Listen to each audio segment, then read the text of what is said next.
myself a pair of fancy new shoes. You see, this colorful inner booty slides into this chunky outer boot. It's an exoskeleton of sorts.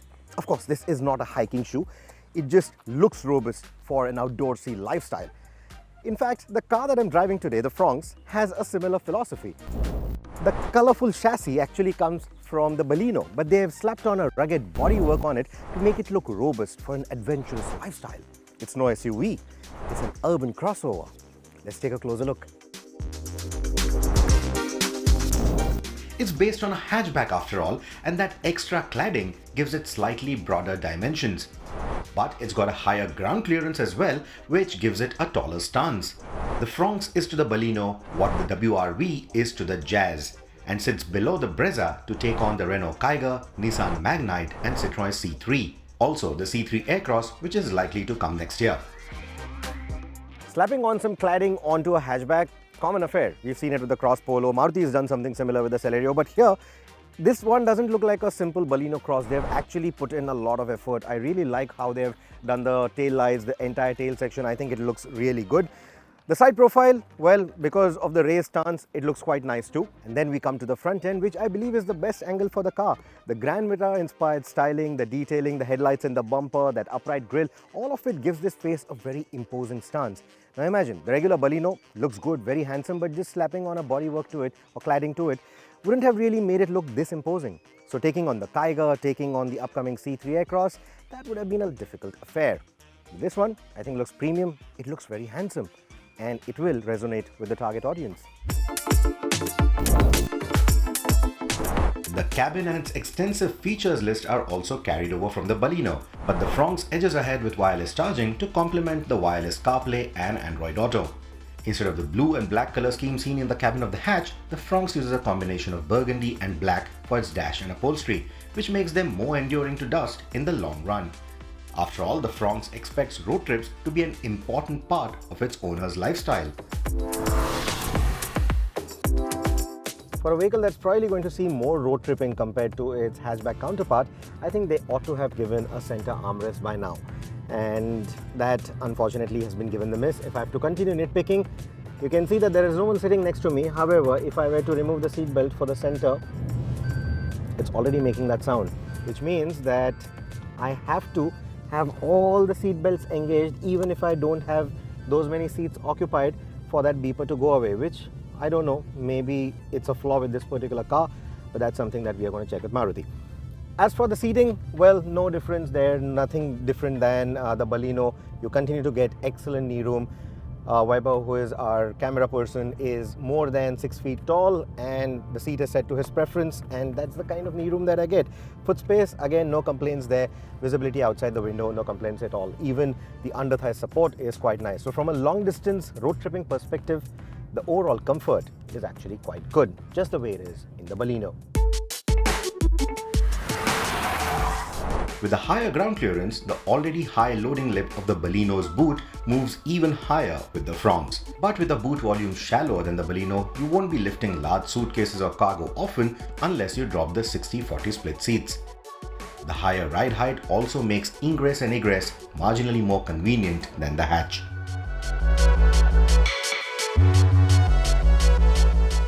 But despite the raised ground clearance, you don't really get a very different view of the road than you would with the Baleno. It still feels very hatchback-like or very car-like to drive.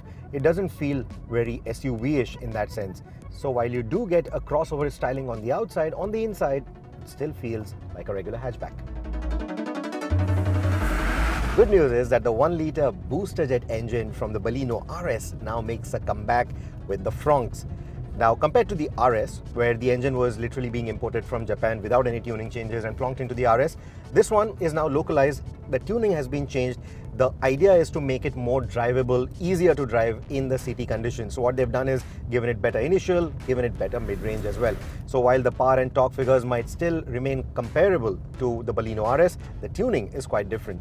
So what you will notice is that the low-end performance is much stronger. They're claiming under 6 seconds 0 to 60 timings, and that's actually a very quick 0 to 60 time for a car of this order.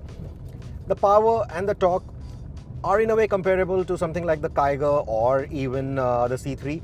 Yes, the competition has slightly better figures in terms of the torque as well, But with the lightweight construction of the Fronx, the power to weight ratio is actually quite good. So it doesn't really feel lethargic or it doesn't feel slow.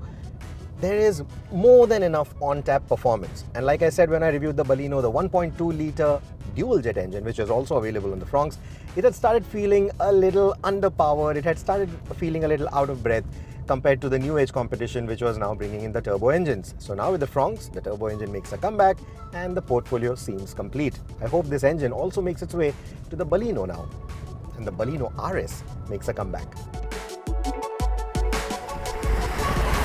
The booster jet engine is also localized now, making it more accessible too.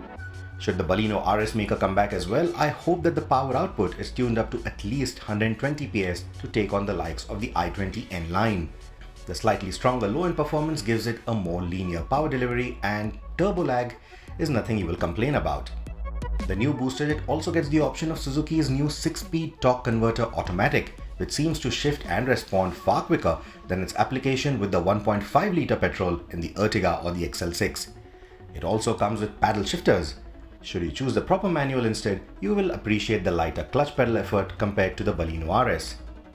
The inclusion of Suzuki's smart hybrid or mild hybrid tech also makes it marginally more fuel efficient than the older RS. Fuel economy still remains one of the primary focus points for both these engines, and in that department, the engines are comparable to the competition. They are also E20 compliant. When the Baleno came out, the engine was still not E20 compliant, but now both these engines, in fact all of the engines that Maruti has on offer right now, are all E20 compliant.